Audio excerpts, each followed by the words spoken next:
এ রাজ্যের মুখ্যমন্ত্রী তিনি একজন মহিলা বলে দাবি করেন। তিনি মেয়েদের রেট ঠিক করে দিয়েছিলেন। ওই বাজারে যেমন এই ইলিশ মাছের দাম এই, কাতলা মাছের দাম এই, ভেটকি মাছের দাম এই, উনি বললেন ধর্ষিতা হলে পরে তোমাদের দুঃখ পাওয়ার কিছু নেই। তো সর্দি কাশি, মানুষের যেমন সর্দি কাশি হয় তেমন ধর্ষণ হবে, এটা তোমরা মেনে নাও। এটা বলছেন মুখ্যমন্ত্রী, আপনারা কি মেনে নেবেন? তৃণমূল কংগ্রেসের যে ছেলে মেয়েরা তাদের ঝান্ডা নিয়ে ঘুরে বেড়ায়, আমি প্রত্যেক জায়গায় বলি, ভাই রাত্রিবেলা ঘুমোতে যাওয়ার আগে আয়নার সামনে দাঁড়িয়ে পাশে বোনকে বা মাকে রেখে বলবেন, তুমি যদি ধর্ষিতা হও তোমার রেট হচ্ছে এই 50 টাকা কি 60 টাকা, দেখুন না আপনার কেমন প্রতিক্রিয়া আসে। এই রেট এই রাজ্যের মুখ্যমন্ত্রী ঠিক করে দিয়েছেন, তার বিরুদ্ধে সন্দেশখালী প্রতিবাদ, ভয় পাচ্ছেন। এখন এটা হয় কি করে? সে বেচারা যারা গ্রাম থেকে এসেছিলেন তারা বলছেন আমরা আন্দোলন করতে পারছি না, কেন সরকার তো আমাদের পক্ষে নেই, বাম সরকার আমাদের, পুলিশ আমাদের পক্ষে দাঁড়াতো, এখন পুলিশ আমাদের বিরুদ্ধে আর গুন্ডারা আমাদের বিরুদ্ধে, এদের আমরা ঠেকাতে পারছি না। আমরা বললাম ঠেকাবার জন্য তোমাকে সংগঠিত হতে হবে। এটা বলা খুব সহজ, কিন্তু কাজে করা একটু কঠিন, এবং সেই কঠিন কাজটাই আপনারা সন্দেশখালীর মেয়েরা তারা দেখিয়েছেন। এবং এটা জেনে রাখুন, সমাজ সবচেয়ে বেশি এগিয়ে যায় যখন মেয়েরা সামনের সারিতে লাঠি হাতে লড়াই করে। যেদিনকে মাতঙ্গিনী হাজরা সেই ব্রিটিশের পুলিশের সামনে গুলি খেয়ে পড়ে গিয়েছিল, খুব বেশি লেখাপড়া জানতেন না, তিনি শুধু এইটুকু জানতেন যে আমার আত্মসম্মান বাঁচাবার জন্য ইংরেজদের তাড়াতে হবে। এবং তিনি যখন পুলিশের গুলি খেয়ে পড়ে গেলেন, কাঁধে ঝান্ডাটি রইল ভারতবর্ষে, তখন গোটা জেলা জ্বলে উঠেছিল। গোটা জেলা তখন বুঝেছিল যে আমাদের স্বাধীনতার জন্য একজন মহিলা যদি তার প্রাণ দিতে পারেন, আমাদের কি করণীয়। এই কাজটাই আপনারা সন্দেশখালীর মানুষেরা করেছেন, এবং এর ফলে সবচেয়ে বেশি ভয় পেয়েছে তৃণমূল এবং বিজেপি। বিজেপি ভয় পেয়ে কি করছে, যা করে, মানুষের বিভাজন গোটা দেশ জুড়ে করছে। বিজেপি এই মানুষে বিভাজন গোটা দেশ জুড়ে করছে। তার সবচেয়ে বড় প্রমাণ হচ্ছে, আপনারা দেখে থাকবেন খবরের কাগজে, টেলিভিশনে, মণিপুরে এই বিভাজনটাকে আমাদের বন্ধ করতে হবে। মানুষের ঐক্য, ওই আবার বলি, মহিলার কোনো পরিচয় নেই, মহিলার একমাত্র পরিচয় সে জন্মদাত্রী, এবং জন্মদাত্রী যদি সঠিক থাকেন তাহলে আমরা সকলেই সঠিকভাবে একসঙ্গে লড়াই করতে পারবো। আজকে সন্দেশখালী সেই জন্য বিখ্যাত হয়েছে, এবং সন্দেশখালীকে ঠেকাবার জন্য 144, আমি আমার একটা অভিজ্ঞতার কথা বলি, 144 দেউচা পাচামি, এটা অত্যন্ত প্রয়োজন, আপনারা শুনলে আপনারা উৎসাহিত হবেন। দেউচা পাচামিতে সেখানে খনি করবেন, এই জন্য সমস্ত ট্রাইবালদের জমি কিনে নেওয়া হবে। আমরা মিটিং করতে গেলাম, দল ফল ছিল না, সিপিআইএম পার্টি ছিল না তখন, আমরা গুটি কয়েক মানুষ ঠিক করলাম আমরা যাব, মানুষের এই যে আদিবাসী মানুষের জমির অধিকার, এটা কিছুতেই কেড়ে নিতে দেবো না। আমরা যেদিন যাচ্ছি সেদিন পুলিশ সারাক্ষণ, যখন আমরা ঘুরছি বলে বেড়াচ্ছেন 144 ধারা আছে আপনারা কেউ আসবেন না, 144 ধারা আছেন আপনারা কেউ মিটিংয়ে আসবেন না, আমার মুখোমুখি হতে ভয় পাচ্ছেন। আমরা মিটিং করতে গিয়ে দেখি একটা লোক নেই। আমরা বললাম মিটিং করব, মাইক দিয়ে ঘোষণা করলাম মিটিং হবে, 140 ধারা থাকলেও আপনারা উপেক্ষা করুন, মানবেন না, আমরা এসেছি আপনার জমির অধিকারের জন্য, বিশ্বাস করবেন না, রূপকথার মতো। যখন মাইকে দাঁড়িয়ে আমরা কথা বলতে শুরু করলাম, সেই মাঠে সমস্ত গ্রামের মানুষেরা, মহিলারা, তারা হাতে লাঠি নিয়ে হাজির হয়ে গেলেন, এবং তারা মিটিং শুনলেন, তারা বললেন আমরা জমি দেব না। এবং তখন সেখানেও ইসলাম বিশ্বাসী কিছু মানুষ এসে বললেন, স্যার আমাদের মধ্যে একটা বিভাজন তৈরি করার চেষ্টা হচ্ছে, আপনি আমাদের গ্রামে আসুন।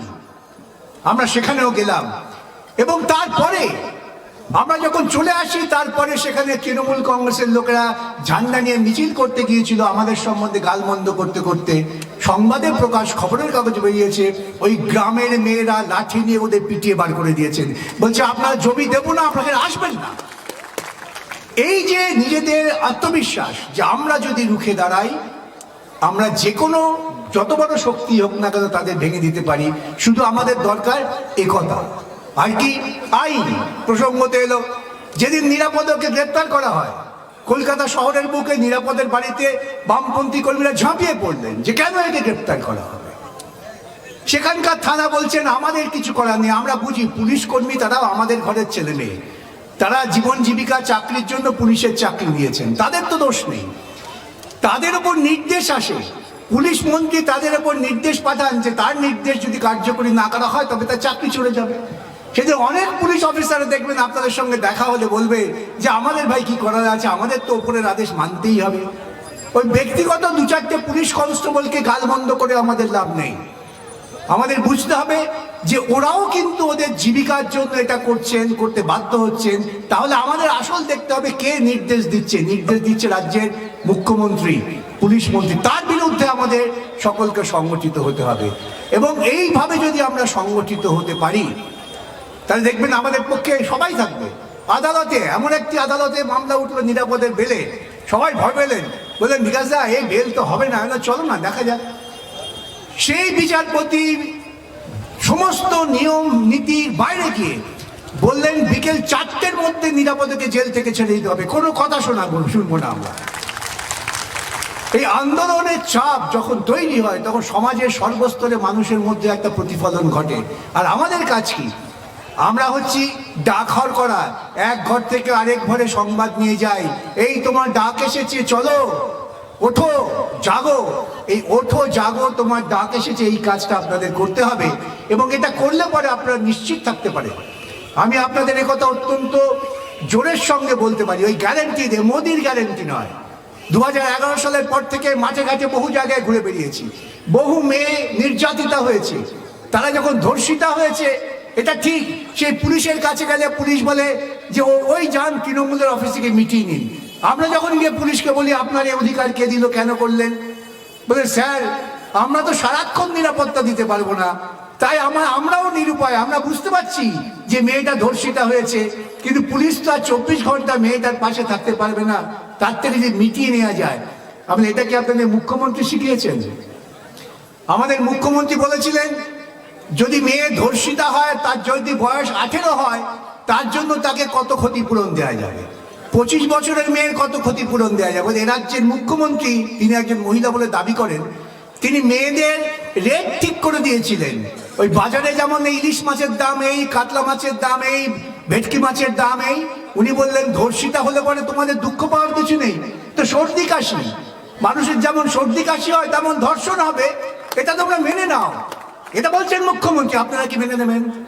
তৃণমূল কংগ্রেসের যে ছেলে মেয়েরা তাদের ঝান্ডা নিয়ে ঘুরে বেড়ায়, আমি প্রত্যেক জায়গায় বলি ভাই রাত্রিবেলা ঘুমোতে যাওয়ার আগে আয়নার সামনে দাঁড়িয়ে পাশে বোনকে বা মাকে রেখে বলবেন তুমি যদি ধর্ষিতা হও তোমার রেট হচ্ছে এই 50 টাকা কি 60 টাকা, দেখুন না আপনার কেমন প্রতিক্রিয়া আসে। এই রেট এই রাজ্যের মুখ্যমন্ত্রী ঠিক করে দিয়েছেন, তার বিরুদ্ধে সন্দেশখালী প্রতিবাদ। ভয় পাচ্ছেন ওরা, এবং ভয় পাচ্ছেন বলে কতটা নিচু হলে পরে, কতটা ছোট হলে পরে চিন্তার দিক থেকে তারা বলতে পারেন যে এখানে নাকি বহিরাগতরা এসেছেন। কারা বহিরাগত? আদিবাসীরা। যখন ভারতবর্ষের সংবিধান তৈরি হয়, আদিবাসীরা বলেছিলেন ওই হিন্দুত্ববাদীদের, RSS এর লোকেদের যারা আলোচনা করছিলেন যে তোমরা যদি ধর্ম করো, তোমরা বিদেয়ী হও, ভারতবর্ষটা আমাদের আদিবাসীদের, আমরা ভারতবর্ষের মূলবাসী, তোমরা সবাই বিদেশি। আর সেই আদিবাসীদের বিরুদ্ধে যখন চক্রান্ত হয় তখন আদিবাসীদের কিন্তু লাঠি ধরেই দাঁড়াতে হবে এবং পুলিশ প্রশাসন যে যাই করুক না কেন, আপনি জানবেন ন্যায় আপনার পক্ষে, আপনি জানবেন আইন আপনার পক্ষে। আইনে আপনাদের লড়বার জন্য একটা শক্তি আছে, তারা সবসময় আপনাদের পাশে থাকবে, ভীত হওয়ার কিছু নেই। আপনারা আক্রান্ত হন, আপনাদের হাসপাতালে নিয়ে যেতে দেয় না, আমাদের অভিজ্ঞতা আছে। 70, 71, 72-এ আমি কালীঘাটে থাকতাম, তখন আমাদের রোজ দায়িত্ব ছিল বিভিন্ন এলাকা থেকে বামপন্থী কর্মীরা আক্রান্ত হয়ে আসছেন, তাদের পিজি হাসপাতালে ঢুকতে দেওয়া হবে না, শ্মশানে যেতে দেওয়া হবে না। আমরাও কয়েকজন মিলে লাঠি দাঁড়িয়ে থাকতাম যে আমার কর্মী আসছেন, হাসপাতালে যাবে, তোমাদের ক্ষমতা থাকলে আটকাও। 2-4 দিন হই হই করেছে, তারপরে পালিয়ে চলে গেছে। এটা তো আমাদের মৌলিক অধিকার। কেন আমি আক্রান্ত হব? প্রথম প্রশ্ন, আক্রান্ত হলে আমি চিকিৎসা পাবো না কেন? সরকার চিকিৎসার দায়িত্ব নেবেন না, আপনাকে 500 টাকা 1000 টাকার প্রলোভন দেখাবেন। ওরা কি মনে করেন মানুষ কি এতটাই অমানুষ যে তার নিজের অধিকার ভুলে গিয়ে সামান্য টাকায় নিজেকে বিক্রি করে দেবে? এবং তাই যখন আমার সন্দেশখালীর মায়েরা বলেন, আমি দেখেছি টেলিভিশনে, ওই 500-1000 দিয়ে আমাদের ভোলানো যাবে না, আমাদের আত্মসম্মানটাই অনেক বড়। এইটাই মনে রাখবেন, এই আত্মসম্মানের জন্যই আমরা ভারতবর্ষ থেকে ব্রিটিশ ইংরেজদের তাড়িয়েছিলাম, যে আমার আত্মসম্মান বড়। রাস্তাঘাট তৈরি হলো, বড় বড় বন্দর তৈরি হলো, তা দিয়ে আমাদের কিচ্ছু যায় আসে না। ইংরেজরা আমাদের দেশে অনেক বড় বড় ইমারত তৈরি করেছেন, অনেক বড় রাস্তা করেছেন, রেলগাড়ি স্থাপন করেছেন, তা বলে আমরা ইংরেজদের হাতে পায়ে ধরে বসিয়ে রাখিনি, তাদের আবার ঝাঁটা মেরে তাড়িয়ে দিয়েছি। আমাদেরও সেই দিকে যেতে হবে। 500,000 লক্ষ্মীশ্রী, রূপশ্রী, কন্যাশ্রী, এই সমস্ত হচ্ছে বিশ্রী। জবাব দিতে পারবে তৃণমূলীরা? কন্যাশ্রী বলছো, আর নাবালিকা বিয়ে বেড়ে গেছে। পশ্চিমবঙ্গের বুকে নাবালিকা বিয়ে বেড়ে যাওয়া, এটা কি করে সম্ভব হয়? মোদী আসছেন, মোদী এসে এখানে খুব মহিলাদের জন্য দরদ দেখাচ্ছেন। আমি একটা পোস্ট করেছিলাম, এত দরদ দেখাচ্ছেন ভাই, ওই বিলকিস বানুকে যখন নাকি ধর্ষণ করা হলো, যারা ধর্ষণ করলেন তাদের জেল হয়েছিল। গুজরাটের সরকার, মোদী সরকার তাদের জেল থেকে ছেড়ে দিল। ছেড়ে দিয়ে কি করলো?